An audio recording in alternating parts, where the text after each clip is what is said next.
मोहोळ तालुक्यातील देगाव येथे पिकांना पाणी देण्यासाठी रात्री शेतात गेलेल्या तरुण शेतकरी समाधान अतकरे यांचा विजेचा शॉक लागून दुर्दैवी मृत्यू झाला। या घटनेनंतर खासदार प्रणिती शिंदे यांनी अतकरे कुटुंबियांची भेट घेऊन सांत्वन केले, तसेच शासनाकडून आवश्यक ती मदत मिळवून देण्यासाठी पाठपुरावा करण्याची ग्वाही दिली। महावितरणकडून शेतीपंपांसाठी बहुतांश वेळा रात्री अपरात्री वीज पुरवठा केला जात असल्याने शेतकऱ्यांना जीव धोक्यात घालून शेतात जावे लागत असल्याचा मुद्दा यावेळी खासदार शिंदे यांनी उपस्थित केला।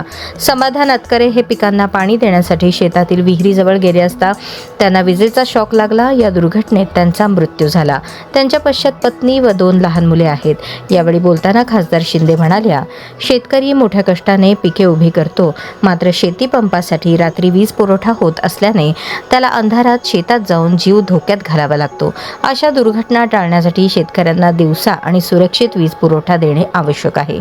समाधान अतकरे यांचा मृत्यू ही केवळ कुटुंबाची हानी नसून ग्रामीण भागातील वीज पुरवठा व्यवस्थेतील गंभीर त्रुटी अधोरेखित करणारी घटना असल्याचे सांगत राज्य सरकार व महावितरणने याची तातडीने दखल घ्यावी आणि शेतकऱ्यांना दिवसा अखंड वीज पुरवठा उपलब्ध करून द्यावा अशी मागणी त्यांनी केली। यावेळी बाळासाहेब अतकरे, जिल्हा समन्वयक मनोज येलगुलवार यांच्यासह ग्रामस्थ उपस्थित होते।